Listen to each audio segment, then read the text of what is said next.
It's late at night. You're home alone. In the dark, you see something. It leaps out at you. The dreaded spoiler! Welcome to Triple Click, where we bring the games to you. This week, we talk about the concept of spoilers. Can a game be ruined if you know too much? What counts as a spoiler? And can we talk about spoilers without spoiling anything? We'll try. I'm Maddie Myers. I'm Kirk Hamilton. And I'm Jason Schreier. And Kirk, I have a question for you. Oh boy, you have a question for me. All right, this is exciting. Why do you write like you're running out of time? Why? You know, it's because I needed to survive, Jason. It's because I needed to survive. The man is nonstop. I just have to write like tomorrow won't arrive. This is it's just something I got to do. I get it. You are always saying that. It's true. I am just saying it all the time as I write on a desk that is being held by beautiful dancers. A bunch of other people. Yeah, I've set it up for you. Yes. Well, that's just kind of how I do it. Hamilton over here, he's just nonstop. Yeah, just nonstop. Cool. It is nice to see both of you, and it is nice to not see, but to know that I am being heard by all of you out there. That's, I guess, the best I could come up with. Thank you, everyone who's been listening to the show. We see you in our hearts. We see you in our hearts, and we appreciate each and every one of you, especially those of you who have become Maximum Fun members to support us making this show. And we hope you liked that Control Spoilercast, Beanscast, I should say, from a couple weeks ago. And we're pretty excited for The Last of Us 2 Beanscast that we'll be doing, I think, in a week or two. So that'll be pretty cool, too. Jason's got to beat the game. So. End of July. End of July, somewhere near the end of this month. So, but speaking of Maximum Fun-related things, there is something exciting happening in Maximum Funland, and I think Maddie is going to tell you all about that. That's right. So next week is going to be Max Fun Drive. And for those of you who haven't been listening to Maximum Fun podcasts for the past 10 years, like I have, you don't know what that is, but it probably sounds very exciting to you. We will tell you a lot more information about it next week. And also Jesse Thorne, head of the network, is going to have a message that we'll include later in the show with some more info about it. But just to describe it preliminarily, if you're already somebody who is a member of the Maximum Fun Network, then you're already on board. We don't really need to convince you. But if you're not yet convinced, the Max Fun Drive is maybe the time when we can get you off the fence and get you interested in some cool stuff. And we will tell you more about that stuff next week. Yeah. We sure will. One other thing before we get started, last week we had a good conversation about racial allegories in video games. But as a couple of listeners have pointed out, when we were talking about the Khajiit in the Elder Scrolls series, we failed to mention that they have been criticized and pointed out to be Romani stereotypes, which is something I didn't even know about or realize until a few listeners pointed that out. So it's worth mentioning up top that we apologize for kind of glazing over that, not mentioning that when we were talking about how, they're cat people. I think we kind of trivialized them a little bit, so it's worth bringing that up. Okay, cool. Let's get to it. Maddie, take us away. What are we discussing as this week's hot topic? I just thought we would finally, for once and for all, decide whether or not spoilers are good or bad. I just thought we would just quickly wrap up that endless debate on the internet. Problem. Just do it in one, just maybe in a quick 30 minutes, try to figure out if spoiling something is possible, if it ruins the story or not. So I want to hear from the two of you about what you consider to be a spoiler, and especially how that may have changed over the course of your life, because we all work in media, so we all have different experiences with the idea of what plot points can and cannot spoil a story. So, Kirk, why don't you go first? What do you consider a spoiler, if you even consider that a spoiler can exist at all? Do you?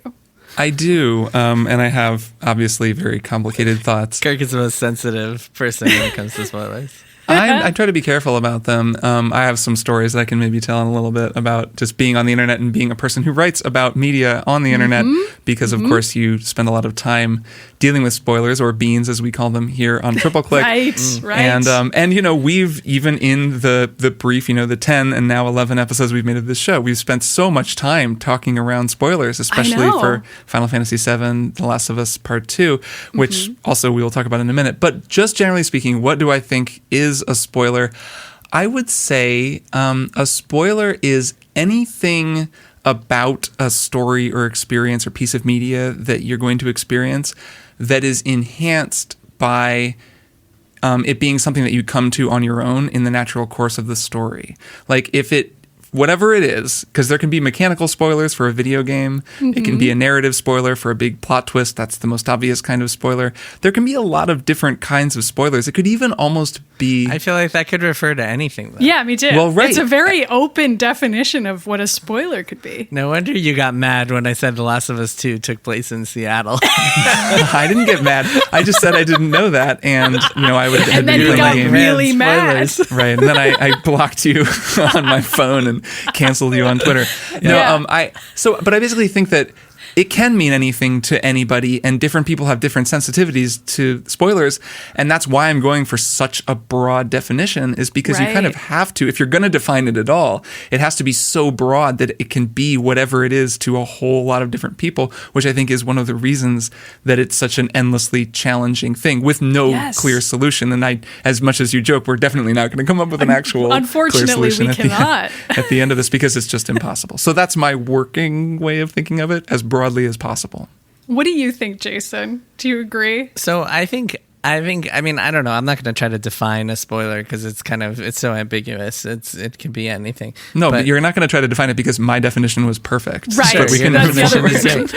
I think the question of whether spoilers ruin a story is really interesting. And I was thinking about our former colleague Heather Alexandra, who's a great critic, and she has a tendency to just read spoilers on the internet. Like she just loves reading spoilers before she even plays things, and she feels like she gets more out of those things by reading the spoilers.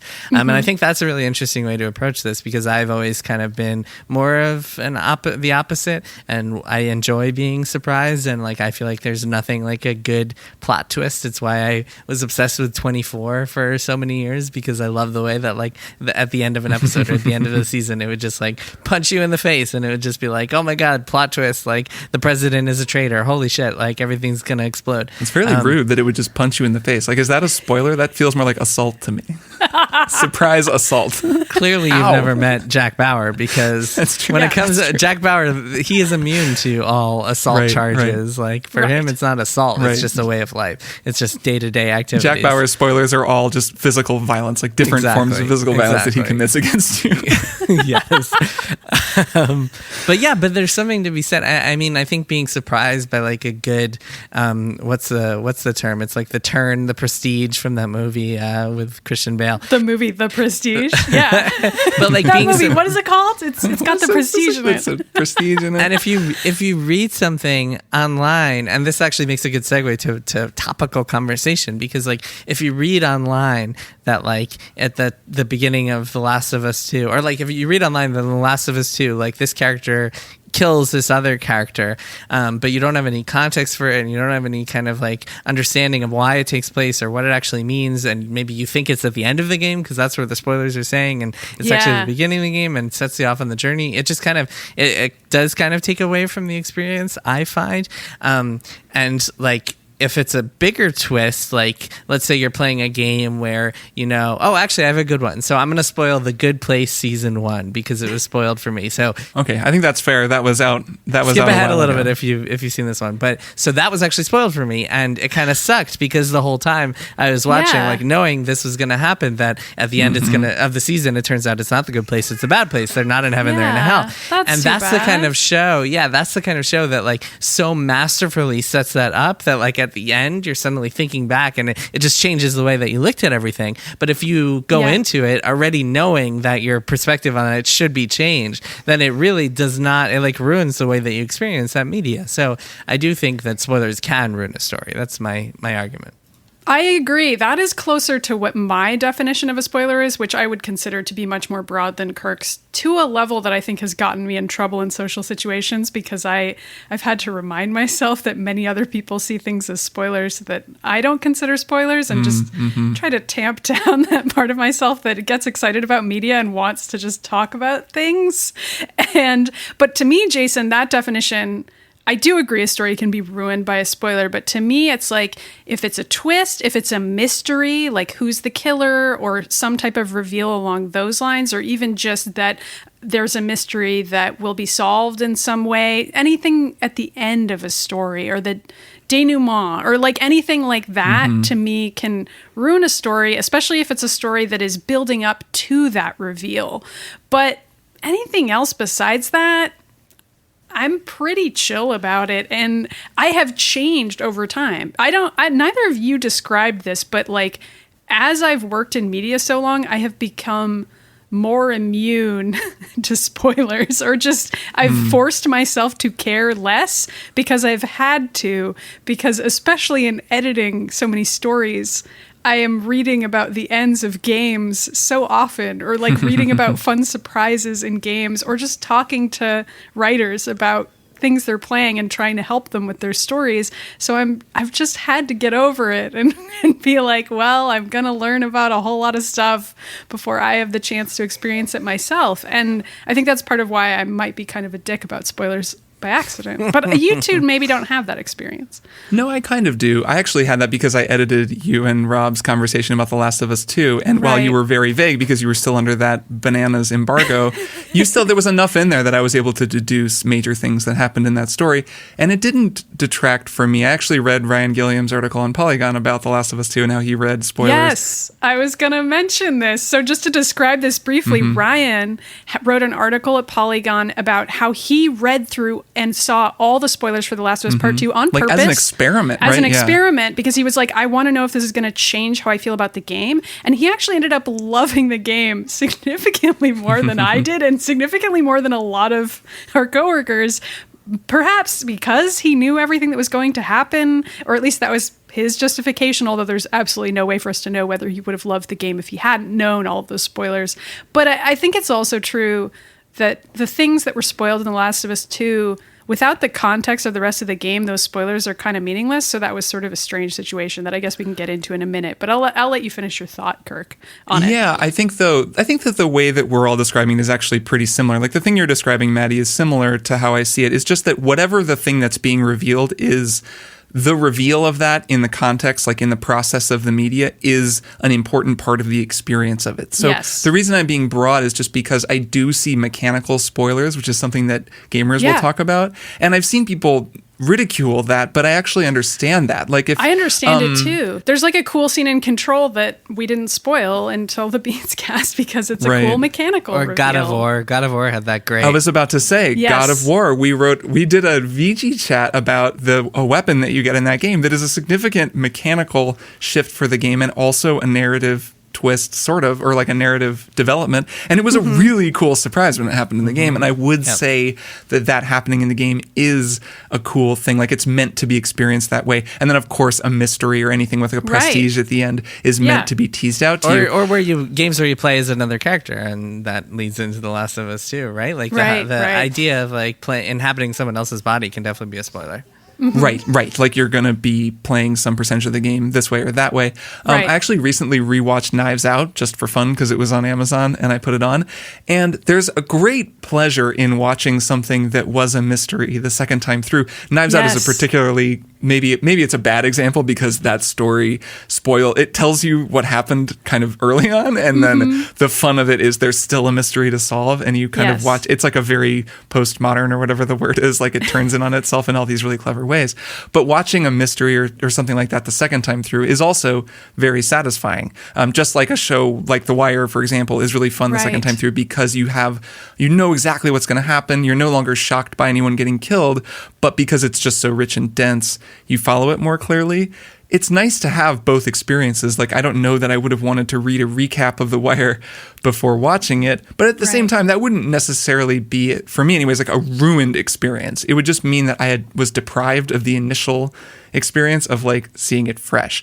So Let's talk about The Last of Us 2, though. I know I'm like, we Sure. could go in a million directions, but we've keep kind of going there. And without spoiling anything, I think like the spoilers that leaked for that game on the internet, the way that they leaked, which was in this kind of haphazard way from these YouTube videos where it wasn't totally clear what was true and what wasn't and what order things happened in, was really, really bad for this game's like the conversation around this game, like in a kind of a profound way. That's how it seems to me anyways. Yeah, I would agree. It has fundamentally changed the way that people think about and talk about that game, and it's too bad. I mean, I'm sort of heartened that Ryan was able to write this story about how he purposefully looked at all the spoilers and still really enjoyed the game, because at least that's a path you can go on. But it also is... I mean, there's this whole other culture of spoilers that you're sort of getting at, Kirk, where once spoilers exist for a piece of media, there is a type of person on the internet who will seize upon that and try to ruin it for other people. And far be it from me to psychoanalyze this type of person, but they clearly are unhappy in some way and are hell bent on ruining something for someone else. And even though I have a pretty broad idea of whether or not stories can be ruined, I find that to be such a reprehensible and like internet specific behavior that it's sort of fascinating to me. Like, as horrible as it is, it kind of like flips back around into being fascinating again, because I'm like, why are people doing this? And like, what? A thing, and a part of Ryan's article was that he wasn't spoiled on everything. He kind of read the spoilers that were out there, but they were incomplete. And so there were still some blanks that he was able to fill in while playing it. I would be interested to know if someone just went and read the Wikipedia, like total plot breakdown of the entire game and then played it, like fully spoiling themselves. Because I think that a thing that made and continues to make The Last of Us 2 discourse so toxic and crazy online was that they were incomplete spoilers, and they remained incomplete because there was this weird like silence around the game where no one wanted to spoil anything, obviously, because you don't want to just spoil your readers or your listeners. Right, which I would say is still going on. Like, people are still trying to respect those spoilers even now, and it's been a few weeks. Which we're doing right here. You know, we're like, in our conversation, we spoiled more like 2 episodes ago than we have right now about what happened in the game, and we're not going to do it because, you know, why we don't need to. Some people maybe still haven't played. Sure.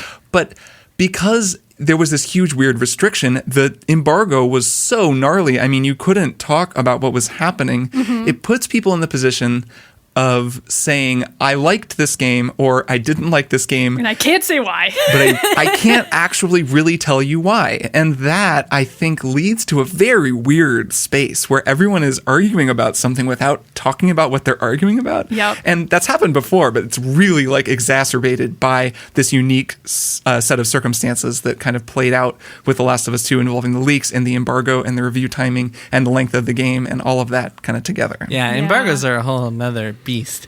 I don't remember, we must have talked about this maybe on the last show on Kotaku Split Screen, maybe we talked about this, but a lot of publishers will send you lists of things that you're not supposed to spoil, and therefore spoil you in the original in their list. I know. They'll be like, don't mention that those. X happens in chapter 3, and you're like, cool, I guess that happened. Yeah, Nintendo does this all the time. Every single time they have like some RPG. Well, and you heard, and Rob in his conversation with Maddie mentioned that he skimmed the embargo, which I would used to do this all the time when I was reviewing games because I didn't want to get spoiled. And he skimmed it and didn't realize how draconian it was, and then had to go back and like rewrite change his whole review because he included too much. Of course, assumed that you could talk about X and Y. Well, so I mean, that leads to another question that might be beyond our scope, but like, there's definitely an ethical question of like, is it really serving readers to agree to these embargoes? And like, if we're agreeing to an embargo that prevents us from talking about the game holistically, what purpose does it serve? I think that's related, actually, because I certainly saw this come up with film critics talking about The Last of Us Part 2, just in comparison to what their industry is like, and how they're like, we trust film critics to know what is and isn't a spoiler when they're writing a review of a film. And well, movie reviews all have spoilers. I avoid movie reviews. And to be fair, most a lot of game reviews the embargoes that I've seen will say that. They'll be like, please don't spoil major plot developments. And that's kind of all they say. And like, we trust you. Which is a fine request. It's one thing to say that, yeah, that's a fine way to do it. We trust you, like, don't spoil the game. And that's fairly common. Like, it's not like the Last of Us 2 embargo was unusual. Pretty intense. Yeah, it was unusual. Everything about the messaging surrounding this game and the way that people are talking about this game is unusual. That's not what we're talking about today. We're talking about spoilers, dang it. Right. About spoilers in general. Yes. So yeah, it does raise some interesting ethical questions. But to the point about like the spoilers, I don't really think that it would have ruined it for me to know about the thing that happens 2 hours into the game. In fact, that would have made it more interesting to me than just like wondering or just assuming that was going to happen, which is what I was doing anyway. I think there are times when like talking about the incentive incident can actually make a piece of criticism better and can make you appreciate like knowing what's going to happen in the beginning of the game. But then again, I've also had so many enjoyable experiences where I've gone into a story, a TV show or a book or a movie or a game, having no idea what was going to happen other than just like a rudimentary idea, or like I saw something and the box looked pretty or whatever.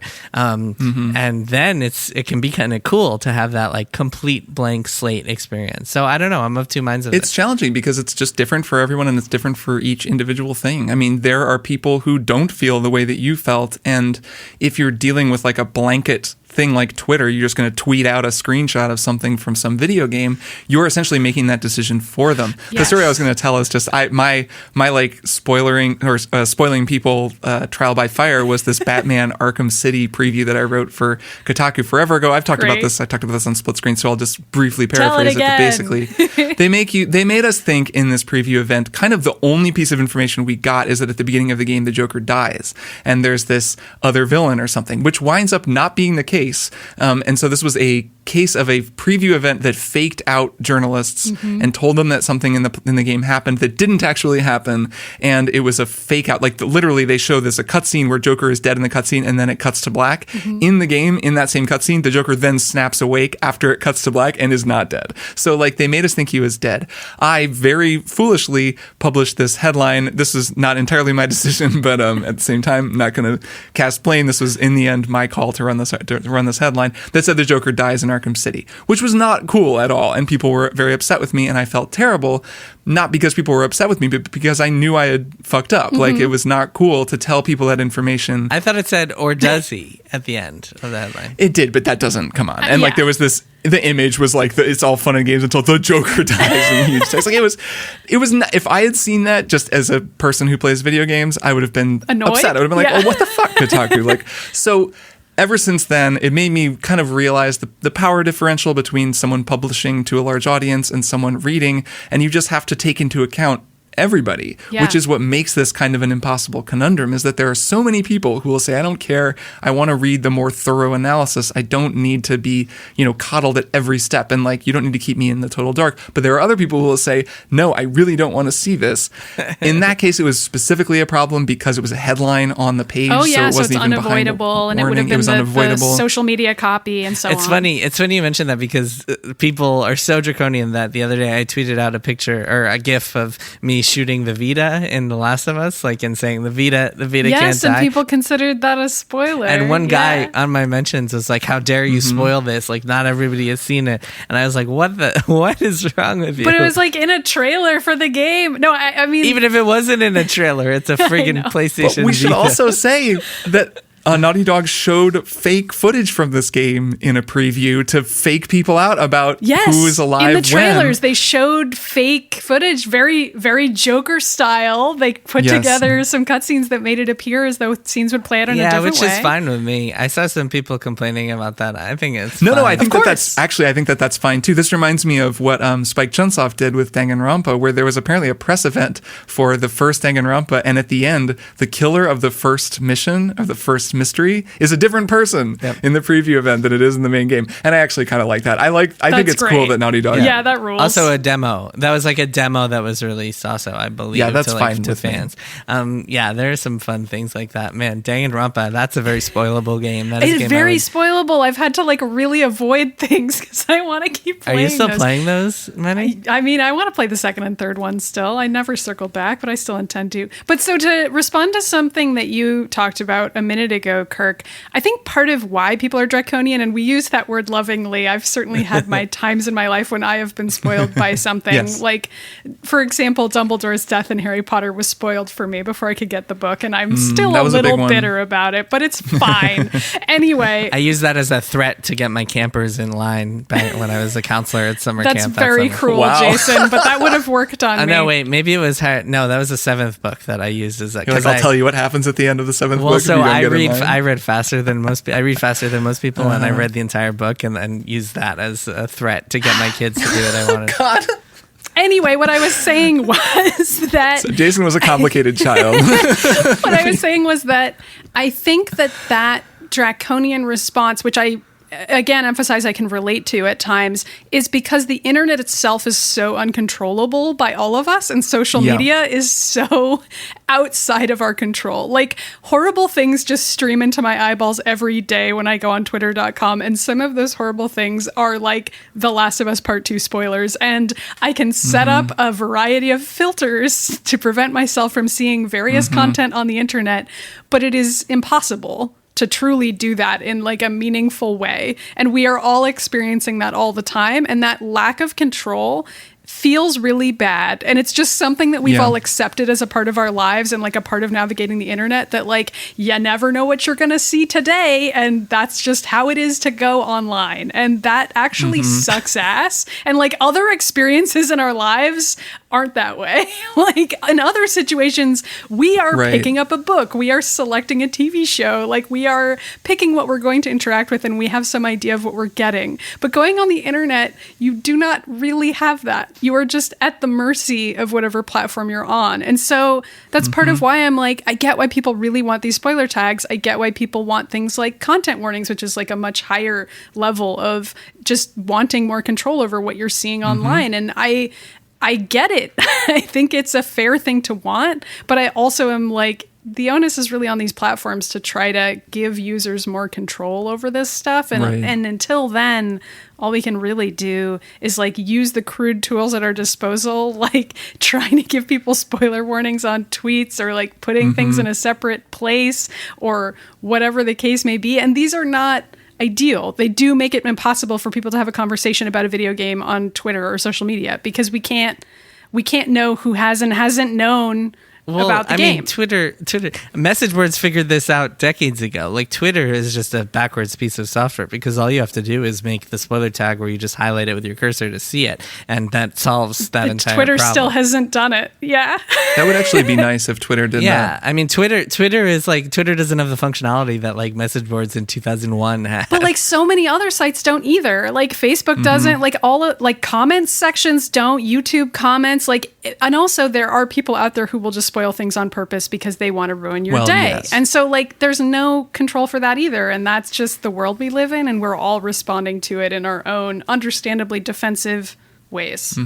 Frustrated way. Yeah, I agree with that. And spoiler tags on Twitter would work. A frustrating thing about Twitter is that you can't even do like a spoilery conversation in the replies anymore. Because now Twitter surfaces your replies and sends it to other people. So I'll be spoiled sometimes. And surfaces likes. So you can't even like something that contains so-and-so a thing. liked that whatever X dies in whatever game. To pivot slightly to a slightly different thought that I've been having is the idea of spoiling solutions to a game's puzzle. Like I think a lot about Outer Wilds, a game that all three of us loved and that anybody listening to this should play because it's fabulous and one of the best games ever. And just came to Steam, so now nobody has any excuse. It did just come to Steam. Yes. Unless you're really holding it against them that they were on Epic for a year. But maybe just get over it and play one of the best games ever. Don't do that. Play it. Yeah, don't do that.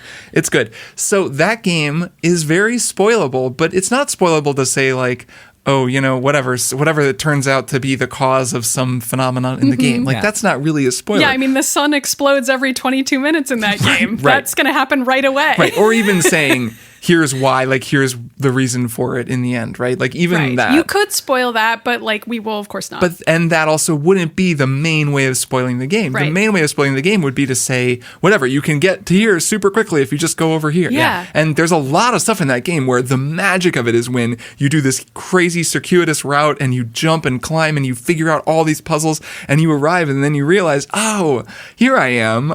This is how this works now. And I can actually just get right here by just doing this now that I understand. And it's this magical experience every time that just builds on itself. And that's the magic of that game. And if you just told someone a few of those things, it would lessen the experience. It's one of the reasons that giving tips for that game to friends feels almost like navigating spoilers. You'll say, well, you think about where you've been. Have you tried this? What Right. do you have What do you think at about your that disposal? platform? Yeah. Right. Have you guys ever played the old LucasArts games, Kirk? I know you did back in the day. Oh, yeah, the sure. old Not Infocom really, but and- I'm familiar and with especially the type. Infocom games, like the Yeah. text-based Zork and stuff. So they would always have hint guides that wouldn't just tell you the puzzle. It would be like a series of questions and answers. Nice. And then the Nice. final one would always be like, are you sure you want to find out the answer? But like leading up to it, it would just be like what you're describing, Kirk, where you'd be having a conversation with a friend and they would be like, have you checked such and such? Think about it. What does such and such mean to such and such? And it'll be like guiding you along the way. And I thought that was a brilliant way of solving that particular problem. Yeah. I always think about, I remember when I was playing Braid when it first came out in 2008 or whatever, and being stuck on a puzzle and Googling Braid walkthrough. And I found like braidwalkthrough.com, and I go to braidwalkthrough.com, and it's owned by Jonathan Blow, the designer of the game. And it's just this impassioned paragraph that's like, please don't look up a walkthrough for this game. Why? The whole point of this is that you're supposed to take time and be stumped and have to solve it. Did you Do just look yourself up a another favor and walkthrough, don't- though? No, I don't think I did. I think I was like, okay, fine, Wow. John. I'm Effective taking it at your plea. word. But I never man. finished Braid, so... So in a way, you should have Yeah. looked up another walkthrough. I mean, Right. I don't know. Maybe I think you I would maybe have should beaten have. it The then. Witness is another game that would be ruined if like Oh, someone well, told yeah, you 'cause it's all someone spoiled the puzzles. mechanics to you. But also Yeah. it's puzzles, it's mind puzzles. That would be harder to spoil, though. Just how would you do that? You'd No, be it'd like, be the tough. one line needs to go from the left to right. Yeah, that line means this and that line means that. Right. No, if someone said to you like, "Oh, if you can't find this here, look down and there's a cherry tree branch or something like that." I don't know. But yes, but yeah, these things can definitely be spoiled. Yeah, so I have one more thought because we're running out of time, but I was curious about what you two thought about the idea of spoilers being old. I have a good rule of thumb for this, and I feel like, so I don't have like a specific arbitrary amount of time, like 10 years or anything like thumb. that. Holding up my thumbs because it's As rule a of sign that it's a rule of thumb. Got it. Nobody can see that, so you're clever. Your wit is lost on all the listeners. That's why I told people that I was doing it. Cool. So let's say it's 10 years or whatever it is. I mean, it could be an arbitrary amount of time. I think a good rule of thumb is that like it's okay to casually spoil older stuff as long as it's not like having a resurgence in the conversation. So like Right. Final Fantasy VII, there's no Suddenly reason like became people should spoilable suddenly be again. careful about that. Yeah. Yeah, because like there might be people out there who are like suddenly interested in, or like Hamilton, the play, which we will get to in a little bit, just came out. So maybe like things you were a little bit more careful or less careful about a couple of years ago, now that it's like available for more people, or really anything that like. Though, I mean, I think it's safe to say that Aaron Burr kills Alexander Hamilton in Oh, a duel. come on. in Well, the they end. say- they You said can't really that right spoil up. American history. Come on. Every person in that play is dead now. All of the Oh characters. God! Come on, guys! It's We're just spoilers. ruining everyone on Hamilton. Jeez. No, I but know. like I don't know. So like to your Arkham City point, if that suddenly got a remaster and it was like everybody's Right. excited about Arkham City again, then that's a good time to be like, all right, we're gonna take it easy. I think in general, if something is having a resurgence in the conversation, but then again, I also like unless it's something like Luke, I Am Your Father, where it's become part of the cultural consciousness, I still Yeah. think that people should be careful because I told this story. I think it was a few weeks ago where like a friend of mine who's doing this Final Fantasy podcast had never learned the big twist in Final Fantasy VII until like it was casually spoiled for him, and he was like, "What the fuck?" Like I was about to play this, and like Yeah. now it's ruined for me. So like in general, I think like if you have a chance to just not be a jerk about it, just take that chance. That's I think a good way way of approaching Yeah. this. It's hard though. Yeah, though it can be a bummer because it's sometimes then it feels like we can't talk about things. That, It's hard. I, for one, love making jokes. I used to make jokes all the time on Kotaku about like a certain thing that happens in Final Fantasy VII, and then I kind of started feeling bad about I it. mean, so did everybody for most of the 2000s. It was Yeah. like on Luke Skywalker's dad level in terms of like jokes you tell about a thing that Ubiquity. happens in a video game. Yeah. And that's changed in the past 10 years, I think, which is interesting. Well, it changed with Remake, I think. I think that's what changed that Yeah, I particular guess one. so. Yeah. But I'm like, how did everyone not already see that before the remake came out? But then it was like I suddenly discovered that a whole bunch of people somehow didn't know what happens in Final Fantasy VII. Well, some people And are younger. If you're 15 now and you're playing Remake, you have no idea what happened in Final Fantasy VII. That's right. What's nice Chances is that are- Remake has its own spoilers as It well, which is does, kind of fun. which Yes. adds Which you can another listen level to to on this. our Beans cast on the Final It's Fantasy true. You VII can't. Remake. You Beans can't do cast. that. I think when it comes down to it, it's the thing that you were saying, Maddie, about wanting control over the spaces and the information that we're in is like very true about all of this. Even the fact that things like spoiler casts, beans casts, spoiler-filled conversations exist, those are nice because there's space where everyone's on the same page and you're just going to talk about everything related to at least one specific story. And even in conversations you're having with your friends, you can be considerate and say, okay, Have we all seen this? Yeah. right. Are we all cool to talk about that? And checking in. Yeah. Right. And there's nothing better than when you do that and everyone says, yeah, sure. Or like the one person there's like, I haven't seen it, but I don't care. Yes. And then you can finally be like, okay, so let's just talk about it. I can't believe he's really the killer. And, Yeah. you have this whole conversation, Yep, which yep, yep, is yep. good. But it is about that respect and giving people that control over the information that they take in the end. We solved it. We did it. We did it. We We solved did. it. We solved the problem. Good job, Maddie. Congratulations, us. Why don't we take a break and then we will be back with one more thing.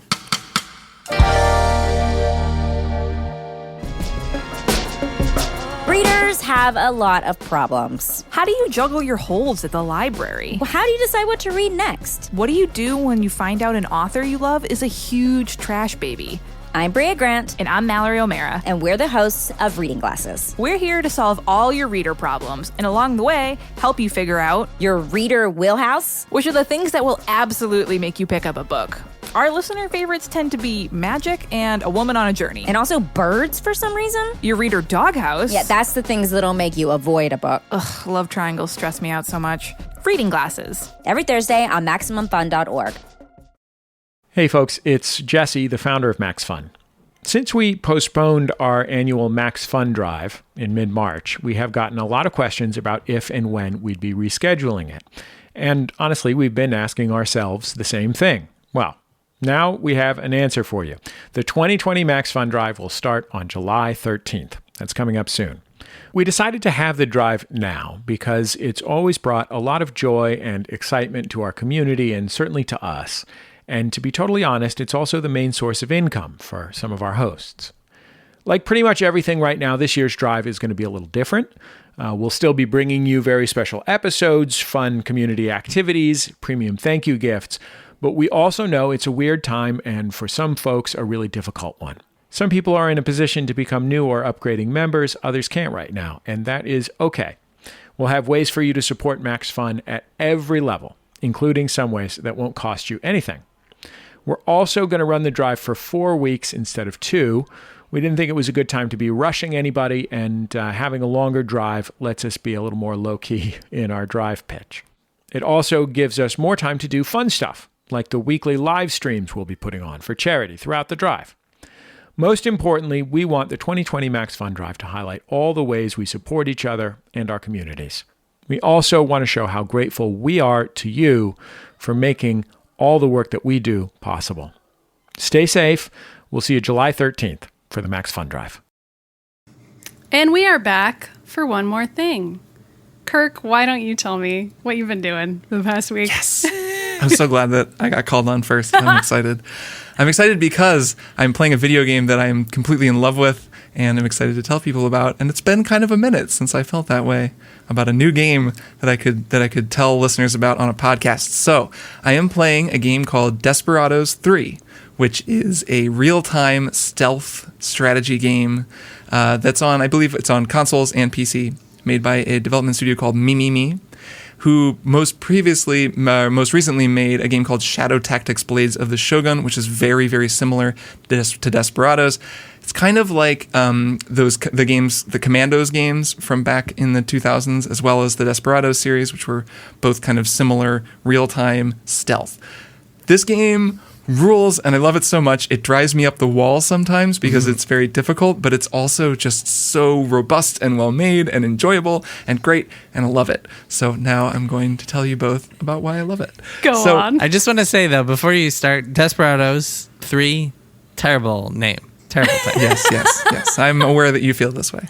I think that, well, whatever. It's in this series, so, I don't know. They could have called it like Sneaky West, something like that. Desperados : the Sneaky West. Sneaky West. That would have been better. Desperados, it just makes me think, of like a THQ, like crappy first person shooter from like 2008 where like. You know what it makes me think of is, what is the LucasArts cowboy game? I'm typing that into DuckDuckGo right now. Outlaws. It makes me think of Outlaws because it's very similar, and Outlaws has kind of similar art with the like thing. I never even played that game. I don't think it's good. Isn't it like a shooter? No idea. LucasArts shooter.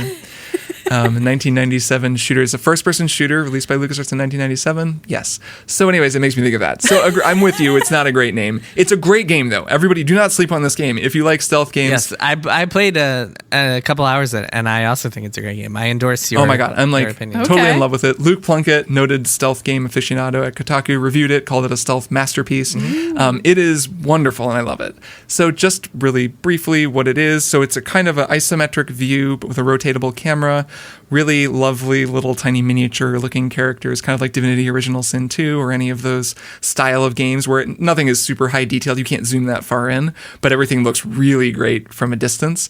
You're in the Wild West. You're like a cowboy. The whole thing really like relies, I would say, overly on like Wild West stereotypes, like character stereotypes, which is like kind of a like it leaves me wishing that it would have been a little bit more adventurous with the character designs and stuff. But it's a very, very mechanical game, and it's just a game about sneaking around, taking out guards, making your way through a level.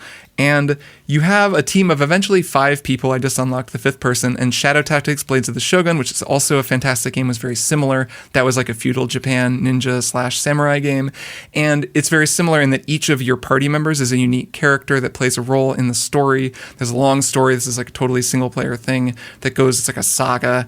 And each character has their own, dueling motivations and also their own completely unique skill set. So one character in Desperados, your main cowboy guy is kind of he can sneak, he can stab people with a knife, and he has a pistol he can shoot that makes a lot of noise. So if he shoots that, it'll alert every guard in the area. Your goal is to get through each area pretty much, to get from point A to point B, maybe achieve some kind of objective, but you're kind of just moving through these highly patrolled, a Wild West town, and then, a guard camp, and then a crashed riverboat area in the river. And you have to get through them without being seen, or you pretty much get killed. So he's kind of basic. There's like a big guy who can knock people down really quick, but he can't climb. So if you need to get to a higher area, you send your like more limber guy. There's a woman who's like charming. This is like one of the character stereotypes that's kind of weak, but she can go and distract guards. And so she's kind of a femme fatale, right? She can distract someone so they look away. Anyways, so each character has their own unique abilities. And you have to use them all to get through these very challenging stealth gauntlets that, because you just have the ability to, kind of zoom around and look at everything, you can right click on any guard and you can see their field of view. Sound isn't an issue with movement, which is nice. So it's just about whether you're crouching or climbing and like the noise of your attacks. It's very, very mechanical and simulation heavy. It's Hitman-ish. Yeah, it sounds like Hitman, which is why I'm like, of course Kirk likes this. It's a little bit different, though. It has a different feel because you're controlling a team of characters instead of just one. Yeah. And also because you have like very strict goals instead of just like a bunch of different things you can do in one big sandbox. It's more like you're moving across maps to try to take out enemies as you go. Yeah. It's its own thing. It has some things in common with Hitman, like it's very satisfying in that same way, and it's very simulation heavy like Hitman. There are actually some levels in this game, I believe there will be some more, but there was a town level where there are just neutral areas where I could just walk around, which was very Hitman-ish. The femme fatale character can dress up in a costume, so she can actually walk around freely, sort of like Agent 47 does in Hitman. So there are more Hitman notes in this game, I guess. But it's still, it is its own thing. It's more like Shadow Tactics. I really, really like it. You can like queue up abilities. So if you pause time and then you can be like, okay, when I press enter, everyone's going to do an ability at once. So like this guy will throw the knife and then this person will like knock out that guard who was watching and would have seen the knife hit the guy. And then this person's going to go over here and really quick grab the thing. And then you like activate it and you watch your team kind of snap into action all at once. And it has that very satisfying feeling. And it's sometimes really hard. They do the thing. I just did a level where you have like a wild night out and then your one character wakes up and he's hungover and doesn't have any of his gear, which is a common trope in video games. And you have to get through this whole level without anything, gradually finding everybody, and you don't have any of your gear. So the gear is kind of overpowered at times, but without it, oh my God, this level was so hard. And I was like, it's designed to save scum. Like they tell you at the beginning, you're supposed to be saving and reloading and doing trial and error. That's the point of the game. In fact, a thing will pop up, a notification will pop up when you haven't saved in more than a minute, and it'll be like constantly reminding you to save, which I love. I adjusted that to 2 minutes because I was like, okay, but yeah, it reminds you. That's a great idea to remind you like to save. If you've watched the trailer, also there's the cinematic trailer for this is like a cinematic reenactment of save scumming. It's kind of like Edge of Tomorrow or whatever, but the guy, that's fun. It's like a shootout, and then the one guy gets killed, and he's like, wait, and then it restarts, and then they do it again, and they keep doing it until they get it right. Yeah, which is kind of how the game works. So I really like it. I think it's super fun. It's very tough, and I'm going to be playing it for a long time. I gather it's quite long. But if you're looking for like that kind of really crunchy tactical stealth game, man, I mean, I'm enjoying it. And also the story is pretty good. It's like surprisingly good animations, actually. Like the characters are little, and it's pretty like great. You're kind of watching these little characters talk to each other, but they have unique, it almost seems mocapped or something, the animation. So the story is fun enough, and mostly I'm just there for sneaking up on guards and taking them down without anyone noticing. But that is Desperados 3. It's on PC and consoles, and it's great. Cool. All right. Jason, why don't you go next?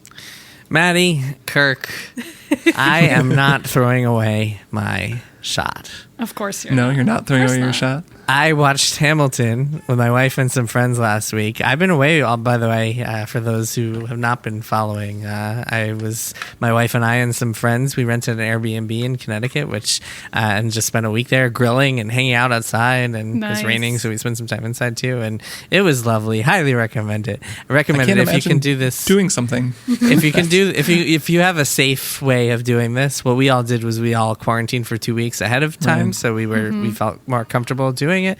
And also New York and Connecticut has the cases have dropped so low that we're feeling a little more secure than we would if we were in like Florida. But anyway, recommend like going someplace and like seeing people because yes, if you can safely. Man, it was like after months of not seeing people in real life and being like cramped in this apartment in New York, just being in a house with space and a yard and a grill and friends, it was pretty amazing. But anyway, we all watched Hamilton when it came out on Disney Plus on Friday. And I had always known, my wife is a huge musical theater nerd, and I'd always known that I would like Hamilton, but we've always wanted to wait. Like I never wanted to listen to the soundtrack because I always wanted to see. Did you want to wait for it? I wanted to wait for it because we wanted to see the show itself, which in retrospect is hilarious because I had no idea that the show itself has no talking and the soundtrack is the show, which is That's There's right. one scene that's not on the soundtrack. It's an amazing scene, but Okay. yeah. Which one? Which scene? When John Lawrence dies. Oh, okay. Is that makes when sense. she reads the letter, which is an amazing scene, actually, like really crucial. Yes, He yes, said, yes. I think Lin-Manuel Miranda said that he purposefully left that off the That's soundtrack because he right. wanted there to be something for people who went to only the for the show, live audience. something new that you get. Yeah. Maddie, have you seen it also? I have not seen it. I have only listened to the soundtrack. But you've listened to the soundtrack, so you know the music. Okay, so Yes. my take is that Hamilton is pretty incredible. As soon as I watched it, I was like, oh my God, like I have to get this music. So let me preface this by saying that when I say it's pretty incredible, I'm talking about the music and how much I love the music. I'm obsessed with the music. Whatever about the I don't have any takes on like the founding fathers who are obviously shitty people and the glamorization of like slave owners and Sounds like you have takes on the founding brushing fathers, them Jason. under the bus. No, I really don't. I don't want to get into that discourse here.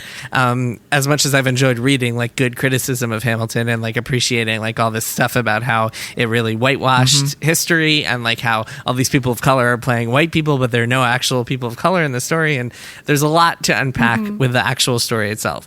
But I am obsessed with the music. The music is just so good and well constructed, and the motifs and the different ways that it just like repeats different, like, I don't know, vocal signatures for each character, and everything about it. There's just so many freaking bangers on this track that I just have been obsessively listening since we watched the movie. And shout out, of course, to Kirk's Strong Song episode about Hamilton's Satisfied, which might be one of the top 3 songs on the soundtrack. It's my favorite anyways. Maddie, are you not a Hamilton fan? Are you not into it? I like it. Yeah. I mean, I really enjoyed it in 2015. Remember 2015, like before Trump was elected, when we like still had hope about like systems maybe working. I had never heard any of the music until this. Yeah. So like imagine that my mind is in 2015 right now. It feels like such a time capsule to me to be thinking about Hamilton in 2020. And I feel like that has made it harder for me to enjoy its resurgence, because I'm like, I just feel like I was a different person when I was listening to the Hamilton soundtrack, but that's not a reflection on the soundtrack at all. Well, as a show, it feels... Yeah, well, it's interesting. It's coming at a time where like a lot more people are down on America than they were in 2015 for a lot of different reasons. Right. But also it feels so Obama years. Like it just does. Like it is just a product of that time. Mm-hmm. Right. That's what I'm saying. So I'm saying that it's like a celebration. It's like, it feels very much like a celebration of a lot of like that progressive Obama liberalism that it was clearly like, feels very different now. It was like about to be pushed back against by like reactionaries like almost immediately afterward. Yeah, and it's like it can't really be taken out of that context. But again, I'm talking about the music. Yes, it's just the music I'm obsessed with. That's it's wonderful. That's all. Yeah, I'm obviously obsessed with the music, and I making that episode of Strong Songs about Satisfied, which is my favorite song from the musical, totally freaked me out. I mean, the level on which Lin-Manuel Miranda and Alex Lacamoire, the musical director and arranger, are operating is nuts through that whole musical. Like, it's just, well, people should go listen to that episode of Strong Songs. Well, and Renee, I mean, the part of it is like the vocal talent of the original cast is just unbelievable. Like, especially Renee Elise Goldsberry. I mean, holy crap! In this version, she's incredible. Seeing the original cast is really cool on a lot of levels. She is, but also Daveed Diggs and Jonathan Groff, like they all are just out of control. It's funny, like in the original cast recording, I don't think Daveed Diggs is actually all that strong. He is great on stage. Like he was one part of watching it. Like watching the Disney Plus movie, which I also did over the weekend. It's fantastic. I highly recommend it. I think he's really good on stage. Like his stage presence is just amazing, and he's so good in the moment. Where in the studio or however they recorded the original cast recording, he's just better, I think. On stage. Interesting. I think it's just hard to capture that with any live performance. I mean, so much of it is about being in that theater and seeing it. I mean, this is part of why people have mixed feelings about the show being recorded at all in this form and shown in this way. But of course, with COVID, there's no way for anyone to be seeing live theater. I think that this version of it really works. I mean, it's looser. The vocals are a little rawer. Like they stretch the time the way that they do when you see it live, and that's cool. Like the studio recording is like really tight and really great, and works on its own. But it's really fun to see them, and just the emotion of these people. I mean, holy crap! There's a couple scenes where Renee Elise Goldsberry is like singing directly into Lin-Manuel Miranda's face from like 6 inches away, and I'm just trying to imagine like what it would be like to be standing on stage and having someone with a voice like that. Just, I mean, she's not belting, but it's like right there. There are these scenes where they're singing right at each other, and they have tears in their eyes in these moments. I mean, he's so well. The best is seeing Jonathan Groff's spittle as he sings his spittle. Jonathan Groff is so good. He's another one he's great in the recording, but his performance is so hilarious. Well, and so he has all these little subtle facial movements, and everything about it. You know, just like, not to get to, because there is, I think, a really interesting critical cultural conversation around it. I read something really good that Jim L. Bowie wrote on his Letterboxd about it that I thought was like really well put as like a criticism of it, as a sort of, as a piece of historical reinterpretation. Though at the same time, I do get an energy from it now, actually, in 2020 that I didn't get when I first listened to it, because it feels like the metaphor to me, it goes both ways, and it works. The metaphor doesn't work as well when you say, oh, it's a bunch of like non-white actors playing people who were white people, and we're kind of in that way kind of glorifying people who didn't deserve that glory by looking Right. back at the founders in this certain way. But it also goes the other way, and there's like a reverse metaphor where the people who in this abstract version of history that is, not one-to-one to begin with to what actually happened, is like these people rose up and it's like a call to arms to to make things better and to work together. And that's actually kind of what's happening in America right now. So that part of it, even though you can't remove it from all the other stuff and from the historical context, that part of it was actually really cool for me. Like I thought that worked really well. Like specifically in that John Lawrence scene when he dies and he's like, tomorrow there will be more of us. Like, I think that's a beautiful sentiment, and I'm glad that this musical centers on that so much, like on the idea that it's also like all of you need to do something great and make things better. And so I like that about it, even though the music really is the thing for me. I mean, the music just freaks me out. I love the songs. I think it's so good. But I could talk forever about Hamilton, and I won't. So You have a different podcast. yeah, I have a whole other podcast. Right? The posters for Hamilton all said "Rise Up." I remember seeing those on like the subways and stuff, and I think that itself is like, even though in the context of the show it's talking about like stand up for George Washington. Here comes the general, rise up. Stand up to not pay your taxes. But for it to be, if you're looking at it, it's a call to action. I think that's a pretty succinct way to do it. When you reverse the metaphor, it becomes pretty cool. Maddie, what about you? What's your one more thing? So I don't know if y'all have been following any of the news about J.K. Rowling, author of the Harry Potter books. Oh, I sure have been. I don't know how you could not be. I wrote an article about it last week. I wrote a piece about the Harry Potter game. She is an anti-trans bigot who has been voicing that opinion a lot lately, and that is already a known thing about her. I've even mentioned it on this show before as one of the reasons why my girlfriend and I stopped playing the Harry Potter Niantic game. So that's just something that's true about her, full stop. But I had kept hearing from friends about this podcast called The Shrieking Shack, which is these two lapsed Harry Potter fans who go back and reread all the books and just analyze them through a critical lens and like a queer studies lens and just like all the lenses and make fun of it a little bit. And it is just super hitting the spot. Like I had not gotten around to listening to this podcast. I'm only 3 episodes in and I'm loving it so much that I just had to shout it out because it's like, I am also a lapsed Harry Potter fan. I loved the fan fiction. I've like completely reinterpreted all of the signifiers in the books to be what I think they mean. And it has nothing to do with J.K. Rowling to me anymore. Right. But also I kind of despise the books at the same time because at this point I read them and I see like her issues politically and I can't separate the art from the artist, and I don't really think that's possible in this case because I think that Harry Potter does espouse some of the things that she says. But anyway, this podcast is really just it's just great. And if anybody else is in a similar position where they grew up reading Harry Potter and they have a lot of mixed feelings about it, and especially have those mixed feelings now that J.K. Rowling is in the news, I think you should check out this podcast because I think it's going to float your boat. So that's me. Nice. Well, that makes me kind of want to check it out. I've been talking to my sister as she reads through them with my niece. And the main thing she brings up is the grammar in it and the writing where there's so many, I guess it's adverbs. Like everyone says something,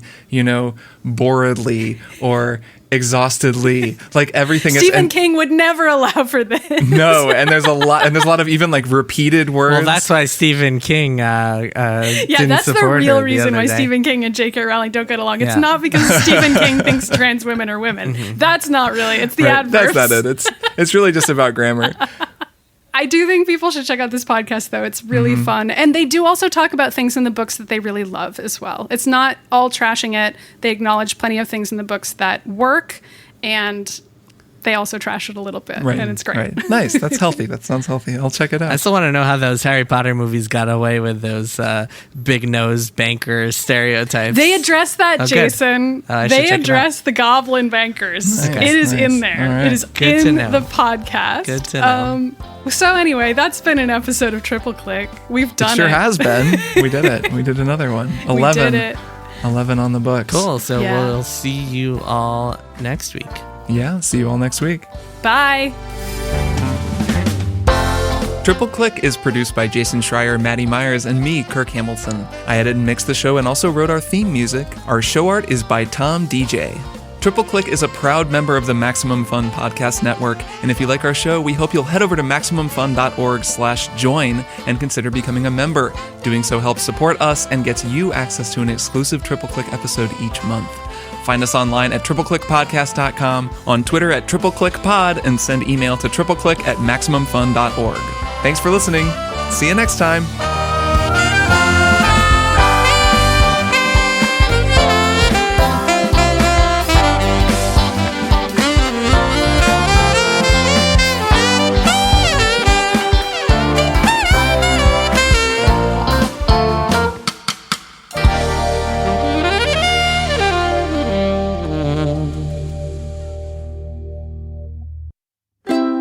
MaximumFun.org. Comedy and culture. Artist owned. Audience supported.